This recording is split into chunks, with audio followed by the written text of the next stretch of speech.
Hello, 6-minute stories again. How exciting. This week I'm going to tell you, it's a bit of a mix. I'm going to tell you about the time I shit myself in Turkey. Not that I want this to be a recurring theme, but it happens to be a recurring theme in my life, unfortunately. But it's what led up to the moments of me shitting myself in Turkey on holidays with the girls when I was 19. Firstly, I'm going to have to apologise for my nose because there's something going on at this left nostril. I've got like a sore up it, but now I've convinced myself it's an ingrowing hair. And to be honest, I don't think there's been more than a 3-minute period where my finger hasn't been up there, and now it's all a bit weird. So I'm going to have to, just in case it's like randomly like that. It's just really sore. Let me take you back to 2004. Me and my buddies went to Turkey on holiday, and I shit myself in the apartment on the communal sofa after a night of buy one get one free cocktails. I actually drank our kitty money that night. I think everybody had copped off, or I'd lost everybody, and I was left with the kitty, and I drank my body weight in Turkish cocktails.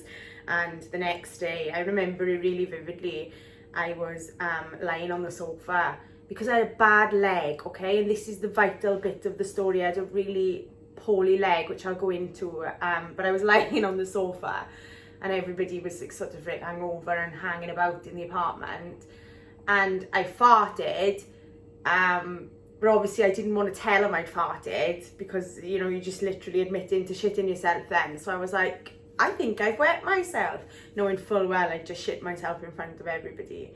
And then obviously I had to get up and I had like shit, and it was really traumatic for everybody involved. I was like, stop looking at me, because if someone in a small apartment on the communal sofa has just announced that they've shit themselves, people look at you. A couple of Thursdays before we went to Turkey, we'd gone to Blackwood on the Thursday night because drinking on a Thursday night used to be a thing, believe it or not.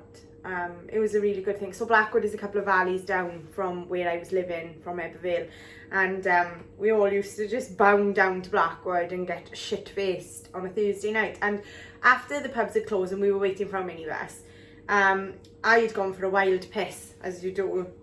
Because you can't hold it in, can you? I'm not proud, it's not cool. Don't piss in public places. I mean, I'd gone behind a wall, which was mistake number one. So I'd gone behind this wall for a wee, and then I had to like climb over this wall to get back to where our bus was picking us up. But as I did so, I clocked a boy having a wee as well, and for some reason, I'm obviously a bit of a pervert, and because I was concentrating on him having a piss, I fell off this wall and done my leg in. Like, my leg literally went, which was highly stressful. The minibus had taken me home, and then my mum had to drive me and my friend to A&E. My friend who came with me, and I had to pretend. There's nothing worse than trying to be like sober in A&E, especially when you're 19 and you're a dick anyway.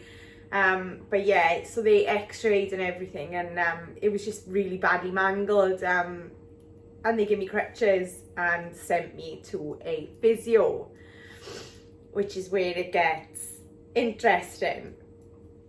So I'm sent to this physio a couple of days before we go on holidays, and I'm on my crutches, and I goes in, and he is possibly the nicest looking Australian boy I'd ever seen in my entire life. And I was like in my little shorts and a baseball cap thinking, you're disgusting.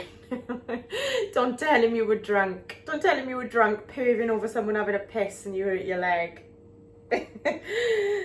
Oh, so he's super polite, as physios are, and he's like, right, get on the bed, and I'm on the bed, and he looks at my legs and he's like, right, and he's talking to me and he's asking me about like holidays, because obviously I'd said I'm going to Turkey in a couple of days, and he was obviously like well travelled, and the concept of an 18 to 30s holiday obviously sounded like a complete disaster to him, which it was in fairness, but he was telling me about travelling and these places to go in Turkey, and I was like, son, I'm gonna get shit faced, but there we are. Anyway, he's feeling both my legs, and then he's on my leg, and he's like, right, does this hurt? And I'm like, no. And he's like, this hurt. I'm like, no. And he's like, what about this? No.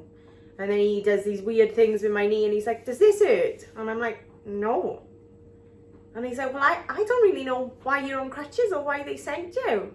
And I was like, that's the wrong leg.